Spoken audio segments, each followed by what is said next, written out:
ধন্যবাদ।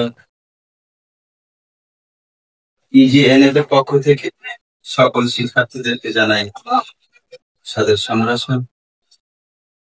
আশা করছি আপনারা সবাই যে যেখানে আছেন ভালো আছেন। আমিও ভালো আছি আপনাদের দোয়ায়। তো আজকে আবার একটা ক্লাস নিয়ে আসলাম ইজিএনএফ শিপন স্যারের পক্ষ থেকে, ন্যারেশন, স্পিচ, উক্তি।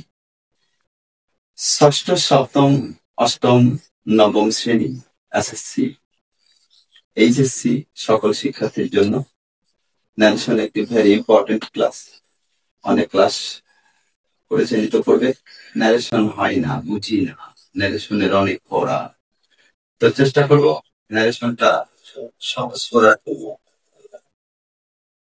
আর একটা গুরুত্বপূর্ণ কথা বলি, সেটা যদি এখন আপনাদের সামনে কারো খাতা এবং কলম না থাকে, দয়া করে খাতা এবং কলম নেবেন। এখানে অনেক তথ্যবহুল আলোচনা আছে, বোর্ডের দিকে লক্ষ্য করছেন। আবারও আত্মবিশ্বাসের সাথে বলছি, আমার এই 15-20 মিনিট বা 25-30 মিনিটের ক্লাস শেষে যদি আপনি ন্যারেশন না করতে পারেন, তাহলে আপনি কমেন্টসে জানিয়ে দেন আপনার ক্লাসে ন্যারেশন হয় না। আমি অবশ্যই আপনি যদি ভিডিওটা না টেনে খুব মনোযোগের সাথে আপনার জীবনে মাত্র 30টা মিনিট সময় নষ্ট করেন, আমি আশা করছি 30 মিনিট পর আপনি ন্যারেশন করতে পারবেন। তাহলে কথা না বাড়িয়ে শুরু করি ন্যারেশনের ক্লাস। ন্যারেশন এর অবলিক দিয়ে লিখছি স্পিচ। ন্যারেশন মানে কথা, ন্যারেশন মানে উক্তি, স্পিচ মানে কথা, স্পিচ মানে উক্তি। তাহলে আমরা জেনে গেলাম যে ন্যারেশনের বাংলা কি? উক্তি। ন্যারেশন কাকে বলে? বক্তার বক্তব্যকেই ন্যারেশন বলে, বক্তার কথাকেই ন্যারেশন বলে, বক্তা যা বলে তাই ন্যারেশন। তারা বাক্য লিখেছি এখানে। ডিএন ন্যারেশন দুই প্রকার, direct narration, indirect narration. Direct narration, indirect narration. সংক্ষেপে আমি লিখেছি DNIN। ডি তে ডাইরেক্ট, এন তে narration. Direct narration, indirect narration. Direct ন্যারেশনের কয়টা অংশ থাকে, কি কি জানতে হবে, কি কি জানতে হবে, কি কি জানা প্রয়োজন, কি কি শিখলে আমরা ন্যারেশন করতে পারবো, এখানে বিভিন্ন জায়গাতে আমি বিভিন্ন বিষয় তুলে ধরছি। এখানে একটা বাক্য আছে, he says, inverted comma, I am well, inverted comma close. তো ন্যারেশনের দরকার হলো এই যে কমা আছে, কমার আগের অংশটা, কমার আগের অংশটাকে কি বলে? আরভি, সংক্ষেপে নাম দিচ্ছে আরভি। এবং ইনভার্টেড কমা, এইটার নাম হলো ইনভার্টেড কমা। যারা একদম নতুন ন্যারেশনে, তারা খুঁটিনাটি সবগুলো জানার চেষ্টা করবেন। ইনভার্টেড কমার ভিতরের সেন্টেন্স নির্ণয় করতে হবে, বাহিরের টেন্স নির্ণয় করতে হবে, এইটার ভিতরের টেন্স নির্ণয়। আমি এখানে লিখে রাখছি, উপরের দিকে লক্ষ্য করে লেখা আছে আরভি, লেখা আছে P-1 minus T, P-3 minus T, F-1 minus T, PA-1 minus T। এই বিষয়গুলো কি আসলে হয়তো এক একজন এক এক রকম করে ধরতে পারেন। দেখি আমি কি বুঝাইছি সেটা যদি বুঝেন। আগের টেন্স যদি, এই আরভি এর টেন্স, আরভি এর পূর্ণরূপ হলো রিপোর্টিং ভার্ব, আর আরএস এর পূর্ণরূপ হলো রিপোর্টেড স্পিচ। আরভি এর পূর্ণরূপ হলো রিপোর্টিং ভার্ব, আর আরএস এর পূর্ণরূপ হলো রিপোর্টেড স্পিচ। আরভি এর টেন্স যদি P1, পিতে টেন্স, পিতে প্রেজেন্ট, ওয়ানতে ওয়ান, প্রেজেন্ট ইনডিফিনিট, টিতে টেন্স। পিতে প্রেজেন্ট 3, তাহলে প্রেজেন্টের 3 number tense, present indefinite continuous perfect, present indefinite present perfect. F1 কি হবে? নিশ্চয় বলবেন ফিউচার ইনডিফিনিট, টিতে টেন্স। যদি P1, P3, F1 হয়, তাহলে আরভির টেন্স যদি, আরভির টেন্স যদি P1, আরভির টেন্স যদি P1, P3, F1 হয়, তাহলে আরএস এর টেন্সের কোনো পরিবর্তন হবে না, শুধু পার্সনগত পরিবর্তন হবে। আবার বলি, আরভি এর টেন্স যদি প্রেজেন্ট ইনডিফিনিট, প্রেজেন্ট পারফেক্ট এবং ফিউচার ইনডিফিনিট টেন্স হয়, তাহলে আরএস এর টেন্সের কোনো পরিবর্তন হবে না, শুধু পার্সনগত পরিবর্তন হবে। আর ভি এর টেন্স যদি পাস্ট ইনডিফিনিট হয়, তাহলে আরএস এর টেন্সের পরিবর্তন হবে নিচের অনুসারে। টেন্স পরিবর্তন তো আছে আর ভি এর টেন্স, আমরা ক্লাসে ধারাবাহিকতায় চলে আসি। আমি আবারও বলছি, যদি আরভি এর টেন্সটা present indefinite, present perfect, future indefinite tense হয়, তাহলে টেন্সের কোনো পরিবর্তন, এইভাবে টেন্সের কোনো পরিবর্তন হবে না, যে টেন্স থাকবে সেই টেন্সই হবে, শুধু পার্সনের পরিবর্তন হবে। যদি পি এ পাস্ট ইনডিফিনিট হয়, তাহলে টেন্সের পরিবর্তন হবে নিচের 1 2 3 4 ফর্মুলায়, জেড সলিউশনে। আমরা এখানে নাম দিব জেড সলিউশন, জেড সলিউশন। এটা একটু পরে বোঝাচ্ছি। আর এবার দেখবো যে যদি আরভি এর tense P1 present indefinite, present perfect, future indefinite tense হয়, তাহলে টেন্সের পরিবর্তন আর সেটা টেন্স পরিবর্তন হবে না। আশা করছি এইটুকু ক্লিয়ার হয়েছে। আর যদি PA ফার্স্ট ইনডিফিনিট টেন্স হয়, এই যে ফার্স্ট ইনডিফিনিট টেন্স, তাহলে টেন্সের পরিবর্তন হবে কি জেড সলিউশন। জেড সলিউশন আপনাদের এখানে দেখাবো, একটু অপেক্ষা করে দেখুন। তো ইনভার্টেড কমার ভিতরের যে অংশটা থাকবে এটাকে আমরা আর এস বলবো, এবং বাইরের যে অংশটা থাকবে এটাকে আমরা আর ভি বলবো। পরিবর্তনটা কেমন করবো, অনেকে হয়তো পরিবর্তন করে ফেলছেন, আমরা এই পাশে আসি একটু লক্ষ্য করবো। আমরা বলছিলাম যে ইনভার্টেড কমার ভিতরে সেন্টেন্সও নির্ণয় করতে হবে এবং টেন্সও নির্ণয় করতে হবে। আমরা এখানে আসি, প্রথমে জিজ্ঞেস করবো আই অ্যাম ওয়েল, এটা কি সেন্টেন্স? যদি সেন্টেন্স সম্পর্কে আপনাদের ডাউট থেকে যায়, তাহলে আমার এই চ্যানেলে সেন্টেন্স চ্যাপ্টারটা 15 মিনিটের মধ্যে করে আসলে আশা করছি সেন্টেন্সের কোনো সমস্যা হবে। আই অ্যাম ওয়েল, সাবজেক্ট আছে, ভার্ব আছে, অবজেক্ট আছে, অ্যাডজেক্টিভ আছে, নাউন আছে, প্রোনাউন আছে। এটা অ্যাসার্টিভ বাক্য। অ্যাসার্টিভ বাক্যে ডি এন্ড ডাইরেক্ট ডাইরেকশনে সে সেইড আছে, সে সেইড আছে। সে সেইড এর পরিবর্তে সে সেইড হবে ইনডাইরেক্ট, সে সেইড হবে। সে থাকলে সে হবে, সেই থাকলে সেই হবে। যদি সেইড এর পর একটা অবজেক্ট, এই যে প্লাস দিয়ে অবজেক্ট লেখা আছে, যদি এদের পরে একটা অবজেক্ট থাকে, তাহলে আমরা টোল্ড ব্যবহার করতে পারবো। টেল থাকলে টেল থাকবে, টেল থাকলে পাস্ট ফর্ম টোল্ড হবে।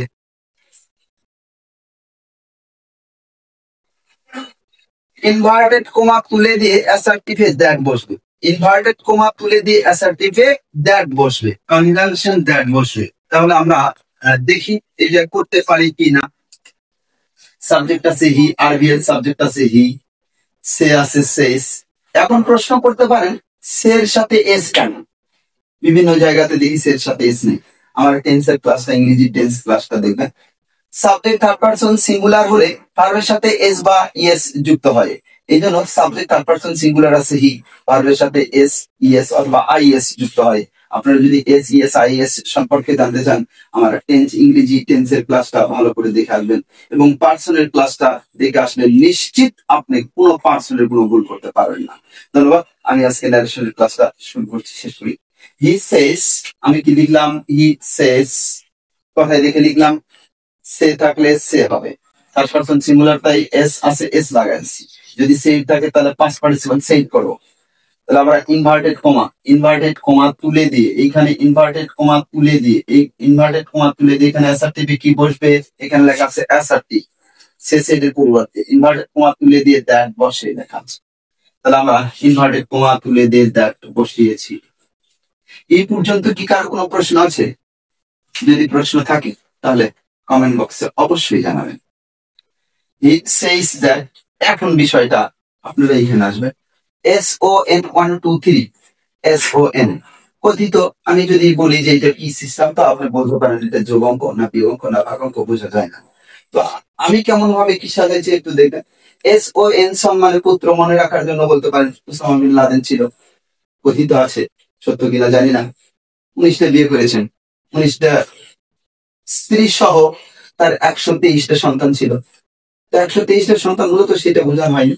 এখানে 1টা হলো ফার্স্ট পারসন, 2টা হলো সেকেন্ড পারসন, 3টা হলো থার্ড পারসন।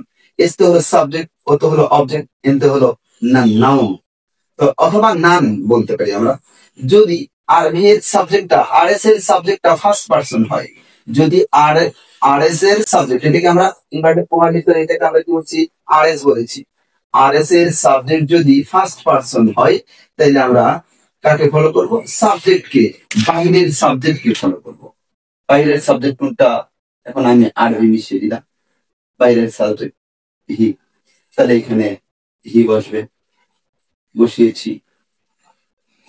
যদি সেকেন্ড পারসন হয় তাহলে অবজেক্ট কে ফলো করবে, অবজেক্ট ইনভার্টেড কমার সামনে থাকবে সেই এর পরে সেকেন্ড পারসন হলে অবজেক্ট কে ফলো করবে, থার্ড পারসন হলে কাউকে ফলো করবে না, যে যেখানে আসে সেখানে বসবে। শুধু বলেছিলাম যে আরবি এর টেন্স যদি প্রেজেন্ট ইনডিফিনিট হয় তাহলে আরএস এর টেন্সের পরিবর্তন ক্রস, টেন্সের পরিবর্তন হবে না। আয়ের পরে এম বসেছে প্রেজেন্ট ইনডিফিনিটে, ধারাবাহিকভাবে এর পরে কি বসবে, am is are auxiliary verb আছে, তার মধ্যে কি বসবে, আয়ের সাথে এম যায়, এর সাথে ইজ যায়, আর ইউ এর সাথে আর যায়, প্লুরাল সাথে আর যাবে, তাহলে হি ইজ ওয়েল। বাক্যটা ন্যারেশন পেয়ে গেছে, ডাইরেক্ট ন্যারেশন থেকে ইনডাইরেক্ট করলাম। আমি আবারও বলবো, আপনারা যেখানে যেখানে বুঝবেন না সেখানে সেখানে বুঝ দিয়ে কথাটা বারবার শুনে নিলে আমার মনে হয় যে পড়ার কথা। আরবি এর টেন্স যদি present indefinite, present perfect, future indefinite হয় তাহলে আরএস এর টেন্সের কোনো পরিবর্তন হবে না, শুধু পার্সনের পরিবর্তন হবে। পার্সনের পরিবর্তন, ফার্স্ট পারসন হলে সাবজেক্ট কে ফলো করবে, সেকেন্ড পারসন হলে অবজেক্ট কে ফলো করবে, থার্ড পারসন হলে কাউকে ফলো করবে না। অবশ্যই যদি পার্সনের কোনো সমস্যা হয় আপনারা পার্সনের ক্লাসটা অবশ্যই করে নেন। আশা করছি বুঝছেন। টেন্সের পরিবর্তনে যদি পাস্ট হয় তাহলে কি ঘটনা ঘটবে, আমি এই দুইটা বাক্যতে পাস্টের কাহিনীটা বলবো, বাকিগুলা একটু অভ্যস্ত হই। অ্যাসার্টিভ নিয়ে কোনো সমস্যা নেই, যদি অ্যাসার্টিভ নিয়ে কোনো সমস্যা থাকে আমার পরীক্ষাতে চলে আসবে। নাম্বার ওয়ান বাক্যে দেওয়া আছে, Rumana says inverted comma start, I have done my duty. I have done my duty. Inverted comma clause. বাক্যটার শেষে ফুল স্টপ আছে, আপনারা নিশ্চয়ই আমরা আমাদের সেন্টেন্সের ক্লাসটা করেছেন, যারা যারা সেন্টেন্সের ক্লাস করেছেন তারা নিশ্চয়ই বলতে পারবেন I have done my duty, এটা কি বাক্য, তাহলে এটা অ্যাসার্টিভ বাক্য। আমরা শুরু করি, তাহলে কি লিখবো আপনারা সহযোগিতা করেন। রুমানা সেস, শব্দ প্রথম সিঙ্গুলার ছিল, ভার্বের সাথে S by S, inverted comma তুলে দিয়ে অ্যাসার্টিভ কি বসে লেখা আছে, দ্যাট বসে, এখানে একটা দ্যাট বসিয়েছে। আছে এটা কোন person, first person, I we first person, singular plural you second person, এছাড়া বাকি সবগুলো থার্ড পারসন। যদি একটা হয় তাহলে সিঙ্গুলার, যদি একেবারে হয় প্লুরাল। তাহলে ফার্স্ট পারসন সাবজেক্ট আছে, ফলো করবে কাকে, সাবজেক্ট কে ফলো করবে। সাবজেক্ট কি, রুমানা। রুমানা একটা মেয়ে মানুষ, আমরা জানি ছেলে মানুষের প্রনাউন ফ্রম ছেলে, ব্যক্তি পুরুষ হলে কি হবে, ব্যক্তি পুরুষ হলে প্রনাউন হি হবে, ব্যক্তি স্ত্রী হলে প্রনাউন শি হবে। আমার ট্যাগের ক্লাসে যদি পার্সন সম্পর্কে সুন্দর করে প্রনাউনের বিভিন্ন রূপ দেওয়া আছে, আপনারা পারলে সেখান থেকে দেখে নেবেন।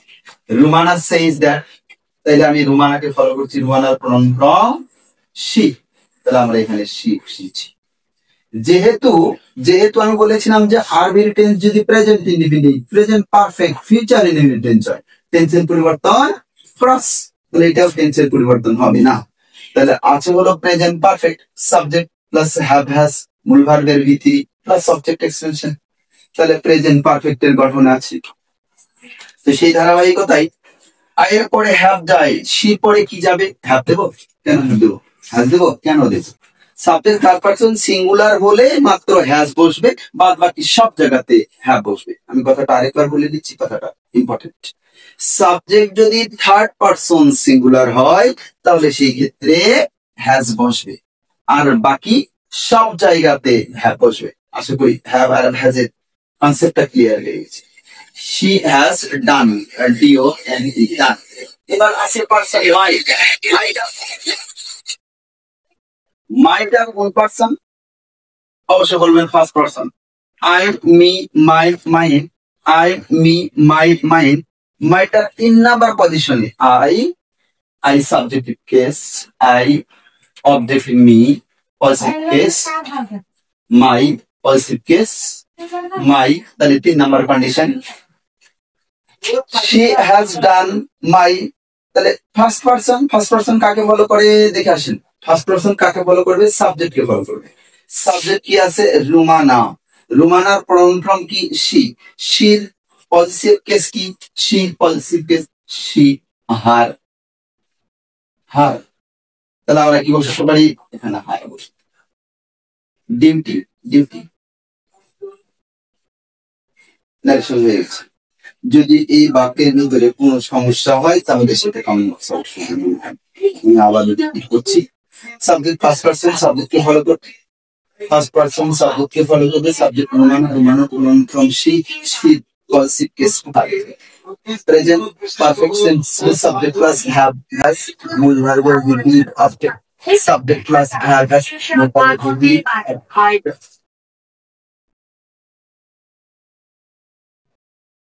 তাহলে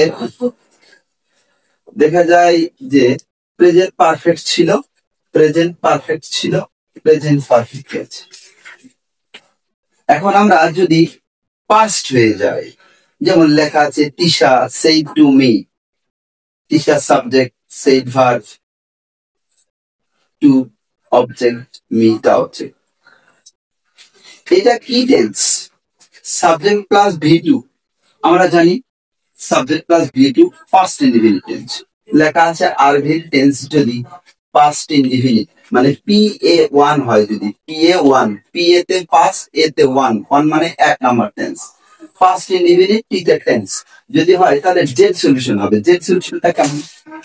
যদি RS এর টেন্সটা প্রেজেন্ট ইনডিফিনিট মানে 1 2 3, আমরা বলতে পারি 1234 1234, 1 1 2 2 3 3 4 4। এক নাম্বার প্রেজেন্টের এক নাম্বারে থাকলে আপনার যেটা ফার্স্ট ইনডিফিনিট হবে। প্রেজেন্ট কন্টিনিউয়াস থাকলে পাস্ট কন্টিনিউয়াস হবে।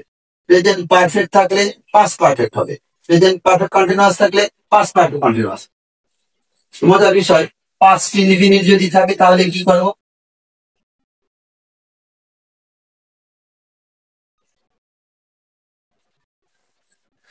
এক দুই তিন নাম্বার দিয়েছি present indefinite, present continuous, present perfect, present perfect continuous.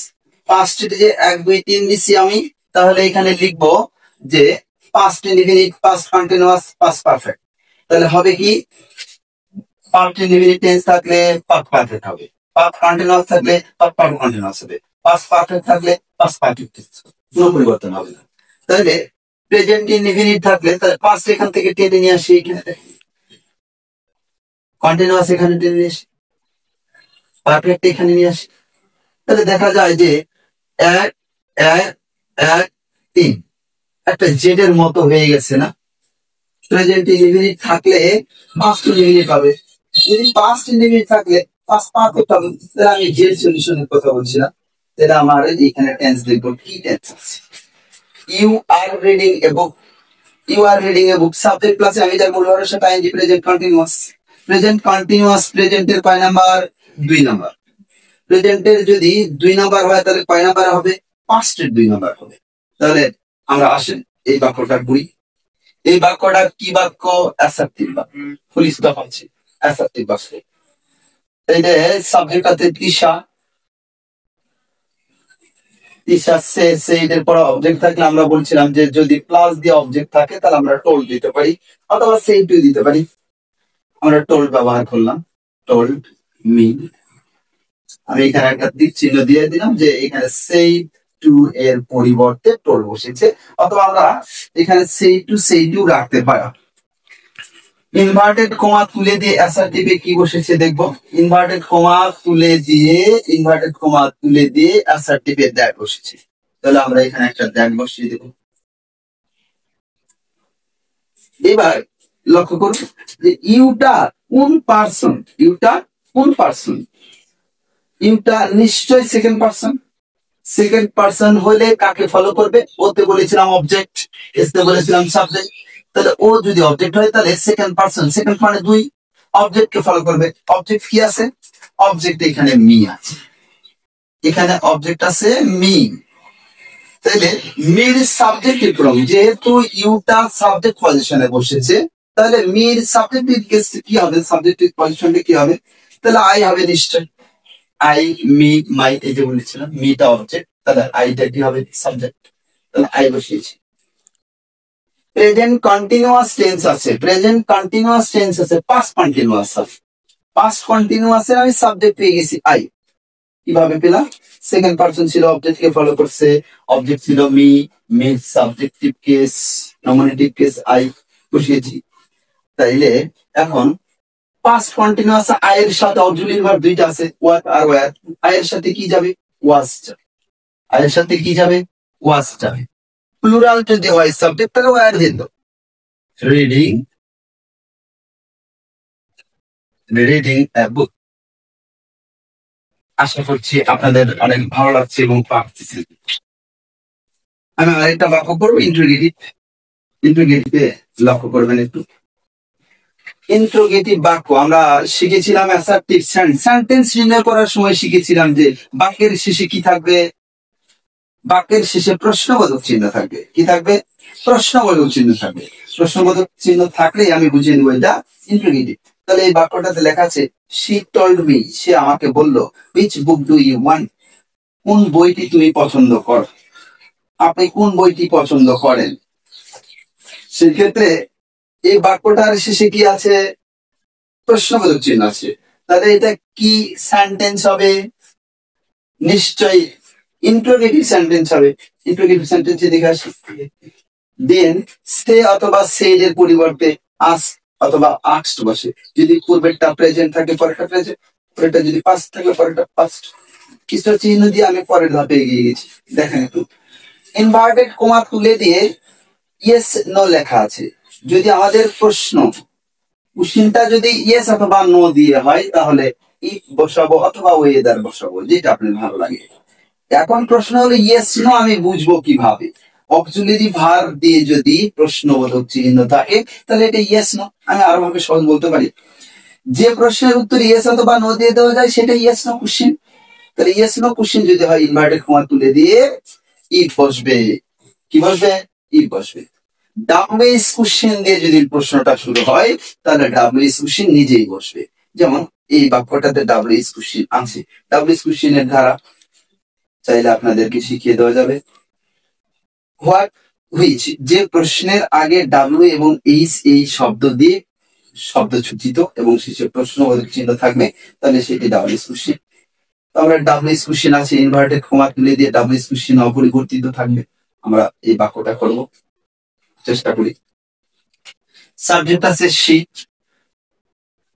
She told পরিবর্তন করা আছে, টোল্ড মি। ইনভার্টেড কমা তুলে দিয়ে ইন্ট্রোগেটিভে কি বসে দেখো, ইনভার্টেড কমা তুলে দিয়ে ইয়েস নো কোশ্চেন হলে ইফ অথবা ওয়েদার বসে। আমার কি এটা ইয়েস নো কোশ্চেন? অবশ্যই না, এটা কি ডাব্লিউএস কোশ্চেন, যে শুরুতে ডাব্লিউ এবং এইচ আছে। তাই আমরা একে সাধারণত ভাবে ডাব্লিউএস কোশ্চেন আমরা বুঝি এবং চিনি। ডাব্লিউএস কোশ্চেন কোন পর্যন্ত কোশ্চেন থাকে আমি ডাব্লিউএস কোশ্চেন বলবো। আপনি নিশ্চয় মনে রাখবেন যেখানে যা দেখবেন অক্সিলারি ভার্ব আছে, অক্সিলারি ভার্বের আগ পর্যন্ত যতটুকু অংশ আছে সবগুলিকে আমরা ডাব্লিউএস কোশ্চেন ধরে নেবো। তাহলে হুইচ বুকটা WS question, which which book, which বুকটা WS question, which book.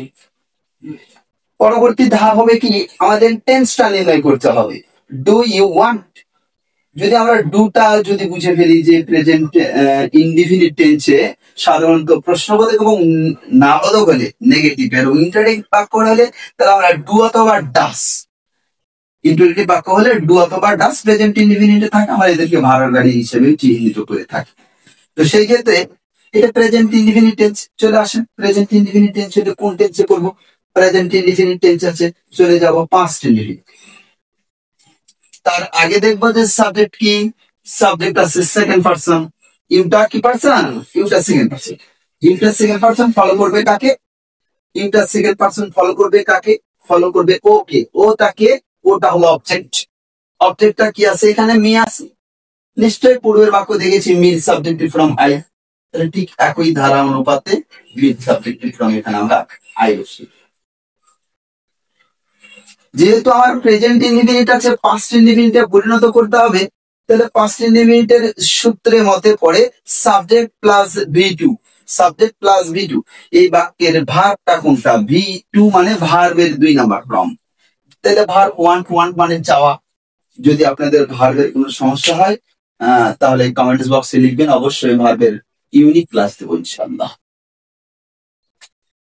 ওয়ান্টের V two কি? Wanted, WANTED, wanted. তাহলে subject plus V two, subject plus V two. আমার ইংরেজি টেন্সে যদি যা দেখি সাবজেক্ট প্লাস ভি টু, কোন টেন্স? Past indefinite tense. তাহলে প্রেজেন্ট ইনডিফিনিট টেন্স ছিল, পাস্ট ইনডিফিনিট টেন্স হয়ে গেছে। ইনশাআল্লাহ হয়ে গেছে। তো ক্লাস শেষ করার আগে আমি সবাইকে অনুরোধ জ্ঞাপন করছি, ভিডিওটা না টেনে, যদি আপনাদের ভিডিওটা ভালো লাগে পরবর্তীতে ফলো, সাবস্ক্রাইব, লাইক দিয়ে সাথে থাকবেন। এবং আমি বলবো, যে সেন্টেন্সেই থাকুক না কেন, যে সেন্টেন্সেই থাকুক না কেন, ডাইরেক্ট ন্যারেশন যে সেন্টেন্সেই থাকুক না কেন, ইনডাইরেক্ট করার সময় সেটা কিন্তু অবশ্যই অ্যাসার্টিভে চলে আসবে। এই বাক্যটা 4 নম্বর বাক্য লিখে নিতে পারেন আপনার। লিখেছি, Nilamoni said to her sister, will you go to school? Yes, no question. এই প্রশ্নবোধক চিহ্ন আছে, এইটার উত্তর অবশ্যই কমেন্টে জানাবেন। এগুলো আজকে এই সংক্ষিপ্ত ক্লাস শেষ করছি। খোদা হাফেজ, আসসালামু আলাইকুম।